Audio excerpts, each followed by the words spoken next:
Assalamualaikum warahmatullahi wabarakatuh. Perkenalkan, nama saya Aziza Azhara, NIM 1901004 dari Istikes Panongkang Makassar.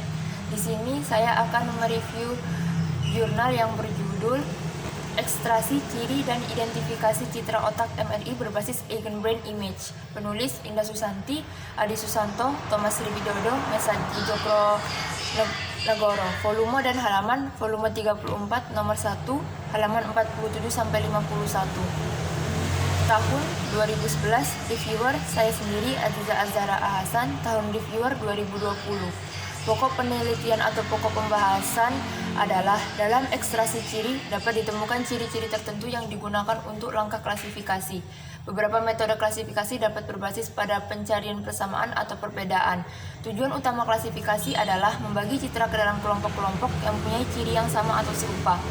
Dengan citra yang terklasifikasi dengan baik, maka bisa didapatkan informasi objek dengan jelas, misalnya untuk keperluan identifikasi organ sehat atau organ dengan kelainan tumor. Informasi ini sangat membantu tenaga medis secara objektif dan akurat untuk melakukan diagnosis. Dari hasil diagnosis yang tepat dapat bermanfaat dalam langkah analisis, perencanaan pengobatan, dan tindakan medis yang diperlukan.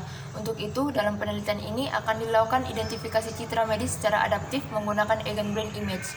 Pada metode ini, setiap citra referensi diekstraksi cirinya, kemudian hasil uji, maka diekstraksi dan dicari jarak terdekat dari citra referensi yang sudah disimpan. Berdasar jarak terdekat inilah identifikasi citra ditentukan. Adapun hasil dari penelitian ini, dari pengujian yang telah dilakukan, maka didapatkan hasil bahwa untuk jumlah data citra referensi sebanyak 2 citra bagi setiap kelompok klasifikasi, dan dengan menggunakan 2 citra uji yang berbeda dengan citra referensi, ternyata didapatkan bahwa semua citra uji, yaitu citra otak normal, citra otak dengan tumor glioma, dan citra otak dengan tumor metastasis dapat dikenali atau diidentifikasi secara tepat. Dengan ketepatan identifikasi dalam uji ini dapat mencapai 100% seluruhnya benar. Pengujian ini dilakukan tidak hanya untuk satu ukuran piksel citra saja, namun dapat dilakukan untuk berbagai ukuran piksel citra.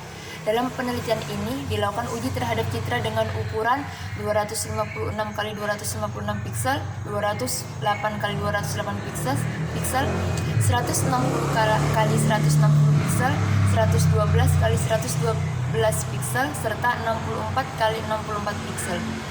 Dari kelimanya didapatkan hasil bahwa semua citra uji masukan dapat diidentifikasi dengan tepat. Dari hasil-hasil tersebut dapat dikatakan bahwa metode yang digunakan dalam penelitian ini telah berhasil dilakukan untuk ekstraksi ciri dan identifikasi. Hasil penelitian menunjukkan bahwa citra MRI normal, glioma, dan metastasis dan mempunyai ketepatan identifikasi tinggi seperti ditujukan pada tabel. Adapun kelebihan dan kelemahan dari jurnal ini. Kelebihannya yaitu penulis menulis tujuan jurnal dengan jelas, penulis memberikan contoh gambar dari hasil pengujian, penulis menjelaskan hasil dengan secara terperinci, serta dijelaskan juga bahwa identifikasi yang dilakukan mempunyai ketepatan identifikasi yang tinggi, yakni 100%. Adapun kelemahan dari jurnal ini adalah penulis tidak menjelaskan apakah ini sudah dapat digunakan oleh manusia. Dia tidak mencantumkan pendapat dari orang yang telah mencoba alat ini. Ada beberapa penjelasan yang ada pada jurnal agak sulit untuk dipahami. Sistem MRI sangat mahal dan harga pemeriksaan juga sangat mahal. Mesin MRI membuat kegaduhan selama scan, serta scan MRI menghendaki pasien untuk bertahan diam selama pemeriksaan MRI. Dapat memeriksa dengan cakapan waktu selama 20 menit sampai dengan 90 menit atau lebih. Harapan saya ke depannya, semoga saat digunakan alat ini tidak menimbulkan suara saat di-scan. Semoga ke depannya hasil scan sistem MRI dapat keluar dengan cepat sehingga tidak perlu lagi berdiam terlalu lama di mesin MRI. Sekian review yang saya lakukan. Maaf apabila ada salah kata. Wassalamualaikum warahmatullahi wabarakatuh.